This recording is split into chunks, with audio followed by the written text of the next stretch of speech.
Hello everyone, this is Ravi Jha. आप सभी का स्वागत है आपके चैनल विधि शास्त्र में। आज मैं रवि झा आपके साथ सीआरपीसी और बीएनएसएस 2023 के एक कॉमन और सिमिलर टॉपिक को लेकर चर्चा के रूप में शामिल हुआ हूँ। एज यू ऑल नो कि अभी तक हम लोग 1973 का सीआरपीसी पढ़ रहे थे और हमें ये भी पता है कि 1 जुलाई सन 2024 के बाद हम आमतौर पे बीएनएसएस 2023 पढ़ेंगे, जिसको कि हिंदी और इंग्लिश दोनों ही भाषाओं में भारतीय नागरिक सुरक्षा संहिता के नाम से जाना जाता है। तो आज की चर्चा के दौरान जो आपके साथ टॉपिक मैं डिस्कस करने के लिए जा रहा हूँ वो टॉपिक है आपका समन्स का। आमतौर पे जब हम हिंदी में बात करते हैं तो इसको समन कहा जाता है, और जब हम इंग्लिश में बोलते हैं या लिखते हैं तो हम इसको समन नहीं बल्कि हम इसको समन्स लिखते हैं। तो आखिर हम समन को इंग्लिश में समन्स क्यों लिखते हैं, क्या होता है, क्या इसका प्रारूप होता है, कैसे ये काम करता है और किन परिस्थितियों में इसका प्रयोग किया जाता है, आज की चर्चा में इन्हीं सारी बिंदुओं के ऊपर आपके साथ एक विस्तार पूर्वक डिस्कशन मेरा आपके साथ होगा। तो आइए वक्त को ज़ाया ना करते हुए हम लोग शुरुआत करते हैं। सबसे पहले तो आपको ये समझना होगा कि जो आपका समन्स है, बेसिकली आखिर हम इसको समन्स क्यों कहते हैं। हालांकि इसका जवाब थोड़ी देर के बाद आपको खुद ब खुद मिल जाएगा, लेकिन फिर भी यहाँ पर मैं इसको क्लैरिफाई करना चाहूँगा। आमतौर पे जो समन्स होता है ना, ये एक प्रकार का दस्तावेज होता है, ये एक प्रकार का डॉक्यूमेंट्स होता है, जिस दस्तावेज के माध्यम से अमूमन जो कोर्ट होती है किसी व्यक्ति को बाध्य करती है, किसी व्यक्ति को मजबूर करती है, उस व्यक्ति को इंटीमेट किया जाता है कि आपको इस दिन इस कोर्ट में आपको अपीयर होना है। और जाहिर सी बात है, जब कोर्ट इस दस्तावेज को उस व्यक्ति के घरों के पास या उस व्यक्ति के घर पर भेजती है तो वो हमेशा एक डुप्लीकेट फॉर्म में जाता है। डुप्लीकेट का मतलब ये नहीं कि ओरिजिनल कोर्ट में रहेगा और डुप्लीकेट कॉपी आपके पास भेजी जाएगी। डुप्लीकेट का मतलब ये होता है कि वो हमेशा 2 कॉपीज़ में जाता है। एक कॉपी आपकी ओरिजिनल होती है, उसके बाद एक कार्बन कॉपी लगी रहती है, और उसके बाद एक कॉपी आपकी और भी रहती है। आमतौर पे जो कंटेंट आपका सेम कॉपी के ऊपर है वही आपका दूसरी कॉपी के ऊपर भी प्रिंट होगा, बस सिग्नेचर के पॉइंट ऑफ व्यू से बीच में एक कार्बन कॉपी का प्रयोग किया जाता है। तो अगर मैं समन्स की बात करता हूं तो आमतौर पे समन्स एक प्रकार का दस्तावेज होता है, एक प्रकार का डॉक्यूमेंट्स होता है, आमतौर पे जिसके माध्यम से कोर्ट एक व्यक्ति को ये बताना चाहती है कि तुम्हें इस दिन इस कोर्ट नंबर में तुम्हें अपीयर होना है। अब हो सकता है कि आप उस केस के अंदर एज अ पार्टी हो सकता है कि आप उस केस के अंदर एज अ विटनेस या हो सकता है कि कोर्ट को ऐसा लग रहा है कि नहीं, यू आर दी पर्सन आमतौर पे जिसको उस केस से जुड़े हुए फैक्ट और तथ्य की जानकारी है, और in the interest of the justice आपका कोर्ट में आकर बयान देना नितांत आवश्यक है। तो आमतौर पे अगर मैं साफ शब्दों में आपसे कहूँ तो समन्स क्या है, एक प्रकार का लिखित दस्तावेज ही तो है, जिसके माध्यम से कोर्ट एक व्यक्ति को कोर्ट में बुलाना चाहता है। और क्यों बुलाना चाहता है? क्योंकि कोर्ट उससे कुछ सवाल और जवाब करना भी चाहती है। इसका मतलब ये है कि सवाल कोर्ट के होंगे और जवाब उस व्यक्ति के होंगे।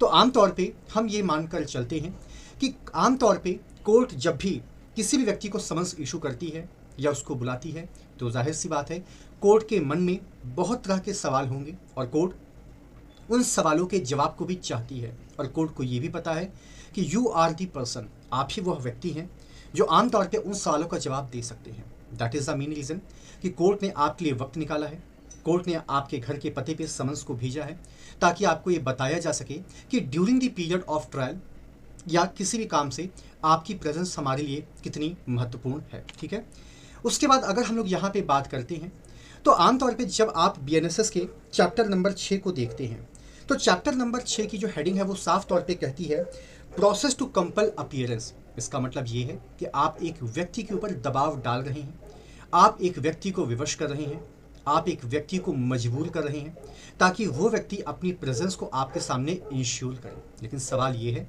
क्या आपके पास समन्स ही एकमात्र विकल्प है या एकमात्र उपाय है? क्या इसके अलावा आपके पास कोई दूसरा विकल्प या कोई दूसरा उपाय नहीं है? तो जवाब है बिल्कुल। वो क्या है कि समन्स तो सिर्फ एक शुरुआत है। अगर आमतौर पे वो व्यक्ति कोर्ट के बुलावे पे नहीं आता है तो कोर्ट फिर उसके खिलाफ वारंट इशू करती है। अगर वारंट के एग्जीक्यूशन में भी प्रॉब्लम आती है तो आमतौर पे कोर्ट फिर उस व्यक्ति को प्रोक्लेम्ड ऑफेंडर भी डिक्लेयर कर सकती है या उसकी प्रॉपर्टी को भी अटैच कर सकती है। तो आमतौर पे ये अलग अलग कॉन्सेप्ट्स हैं, अलग अलग विचारधाराएं हैं। आमतौर पे जहाँ पे एक व्यक्ति को बाध्य किया जा सकता है या एक व्यक्ति को कोर्ट में हाजिर होने के लिए विवश भी किया जा सकता है। तो आमतौर पे हम ये मान के चलते हैं कि जब कभी भी समन्स को इशू किया जाता है तो उस व्यक्ति को कहीं ना कहीं इस बात का इल्म ज़रूर होता है, उस व्यक्ति को कहीं ना कहीं इस बात का ज्ञान ज़रूर होता है कि मुझे अपनी जो प्रेजेंस इंश्योर करनी है वो या तो किसी जुडिशियल मजिस्ट्रेट के सामने करनी होगी या किसी जज के सामने करनी होगी। आमतौर पे कई बार ऐसे भी समन्स मैंने अपने व्यक्तिगत जीवन में देखे हैं जहाँ पर कोर्ट आपको ये भी कहती है कि अगर आपको अकेले आने में कोई दिक्कत है तो आप अपने काउंसल्स के माध्यम से भी अपने आप को रिप्रेजेंट कर सकते हैं। तो आमतौर पे समन्स क्या है, एक प्रकार का लीगल डॉक्यूमेंट्स ही तो है जो यूजुअली कोर्ट के द्वारा इशू किया जाता है, और जो कोर्ट उसको इशू करती है वो बताती भी है कि हमें किस दिन किस कोर्ट नंबर में आपकी प्रेजेंस चाहिए, और हम ये उम्मीद रखते हैं कि उस दिन आप अपनी प्रेजेंस को इंश्योर ज़रूर करेंगे।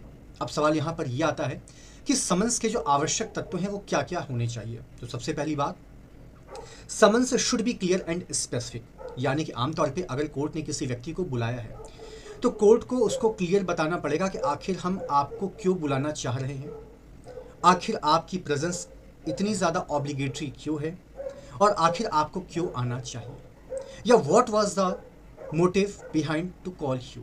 आमतौर पे जब कभी भी आप समन्स को इशू कर रहे हैं ना, तो आपके दिमाग में एक चीज़ बिल्कुल क्लियर होनी चाहिए, और वो चीज़ सामने वाले व्यक्ति के दिल में भी क्लियर होनी चाहिए कि आखिर आपको कब, क्यों, किस जगह और किस कारण से बुलाया जा रहा है, ताकि आप उस तरीके से उन सवालों के जवाबों को भी तो तैयार कर सकें।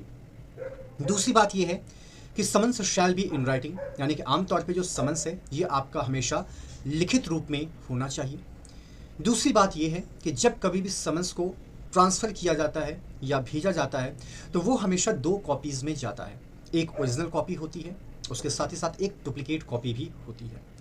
अगली बात यहाँ पे ये कहा गया है कि आमतौर पे जो कोर्ट समन्स को इशू करती है उसी के प्रिसाइडिंग ऑफिसर के सिग्नेचर्स होते हैं, लेकिन हाँ, अगर हाई कोर्ट ने सिर्फ समन्स के लिए एक अलग ऑफिसर को अपॉइंट कर रखा है तो जाहिर सी बात है उस ऑफिसर के ही साइन वहाँ पर आपको देखने को मिलेंगे।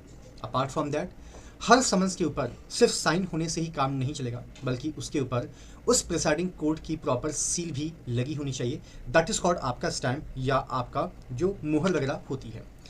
उसके अलावा अगर हम बात करते हैं कि समन्स के अंदर क्या क्या कंटेंट्स आपको देखने को मिलते हैं, तो इसके अंदर बेसिक आपको पर्टिकुलर्स बताए जाते हैं कि आखिर आपको क्यों बुलाया जा रहा है और हमें आपसे किन किन सवालों की दरकार है या हमें उसकी ज़रूरत है।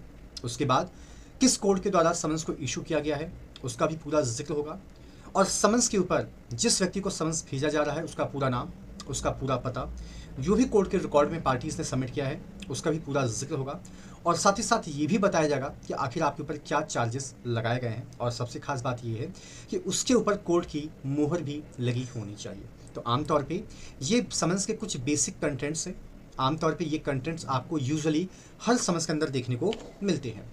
उसके बाद अगर हम लोग धारा 63 की बात करें, जो बात है आपकी भारतीय नागरिक सुरक्षा संहिता में, तो आमतौर पे यहाँ पे भी समन्स के प्रारूप या समन्स कैसा दिखने में होता है, क्या होता है, उसके बारे में चर्चा की गई है। तो यहाँ पे एक सिंपल सी बात आपको दिमाग में रखनी है कि समन्स हमेशा कोर्ट के द्वारा ही इशू किया जाता है। वो कोर्ट आपकी सिविल कोर्ट भी हो सकती है, वो आपकी मजिस्ट्रेट कोर्ट भी हो सकती है। समन्स हमेशा आपका लिखित में होगा, इन राइटिंग में होगा, हमेशा डुप्लीकेट फॉर्म में होगा, ओरिजिनल के साथ एक कॉपी और जाती है, उसके ऊपर प्रिसाइडिंग ऑफिसर के सिग्नेचर्स होंगे, और अगर हाई कोर्ट ने किसी और ऑफिसर को अपॉइंट कर रखा है तो वो ऑफिसर के सिग्नेचर्स होंगे, एंड अपार्ट फ्रॉम दैट उस समन्स के ऊपर प्रॉपर कोर्ट की मुहर लगी होगी। ठीक है, और मुहर और साइन का होना बहुत ही ज़रूरी है। अब सवाल यहाँ पर ये आता है कि अगर हम इसके अगले पार्ट की तरफ देखें तो इसका जो दूसरा पार्ट है वो आपके लिए थोड़ा सा महत्वपूर्ण है, क्योंकि सीआरपीसी जो 1973 का था उसके अंदर ये चीज़ आपको देखने को नहीं मिली। अब इसमें यह कहा गया कि जब हम इतने ज़्यादा टेक्निकल एडवांस हो गए हैं या डिजिटली एडवांस हो गए हैं तो क्या ज़रूरी है कि समन्स को कोई पुलिस ऑफिसर ही लेकर जाएगा, क्या समन्स को कोई पब्लिक सर्वेंट ही लेकर जाएगा, या समन्स को भेजने के लिए हाईकोर्ट ने किसी व्यक्ति को अपॉइंट कर रखा है वो व्यक्ति ही लेकर जाएगा। अगर हमारे पास उस व्यक्ति का ईमेल एड्रेस है, हमारे पास अगर उस व्यक्ति का कोई इलेक्ट्रॉनिक कम्युनिकेशन का माध्यम है, तो क्या हम समन्स इलेक्ट्रॉनिक कम्युनिकेशन के माध्यम से नहीं भेज सकते हैं?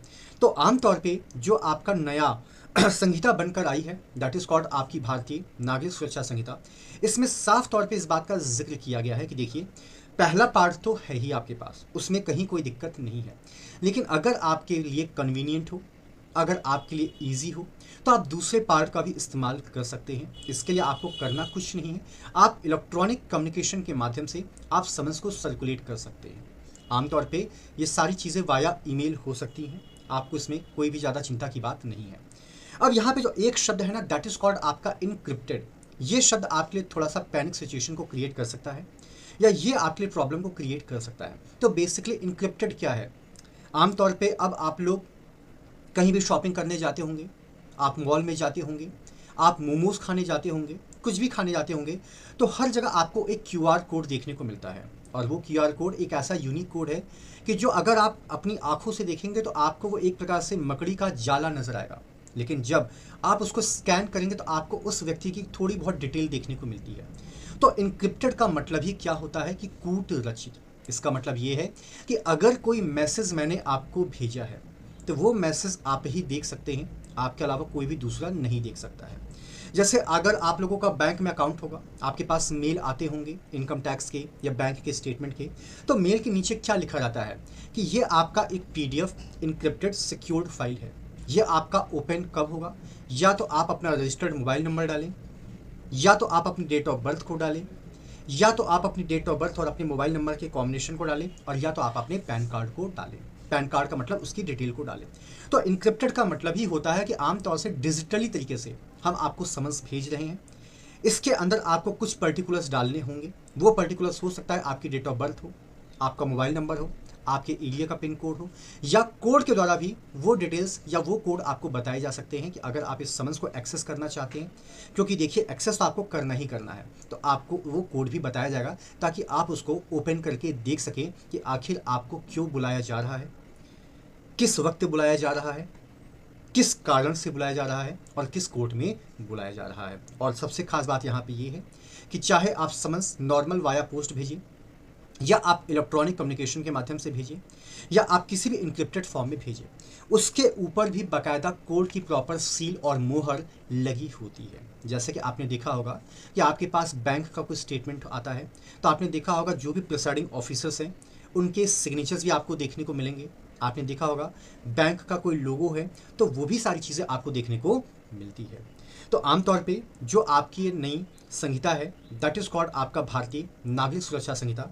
इसके अंदर एक चैप्टर है, चैप्टर नंबर 6, जो बात करता है प्रोसेस टू कंपेल अपीयरेंस। आमतौर पे जहाँ पे आप एक व्यक्ति को विवश कर सकते हैं हाजिर होने के लिए, और उसके लिए आपके पास बहुत सारे माध्यम हैं। समन्स है, वारंट है, PO है, अटैचमेंट ऑफ प्रॉपर्टी है, और जिसमें से जो सेक्शन नंबर 63 है ये आपके एग्ज़ाम के लिए महत्वपूर्ण है, क्योंकि यहाँ से डायरेक्ट सवाल आपसे पूछे जाते हैं कि समन्स का जो प्रारूप है ये आपके BNSS में कहाँ पर एक्सप्लेन किया गया है या कहाँ पर डिफाइन किया गया है, ये बताइए।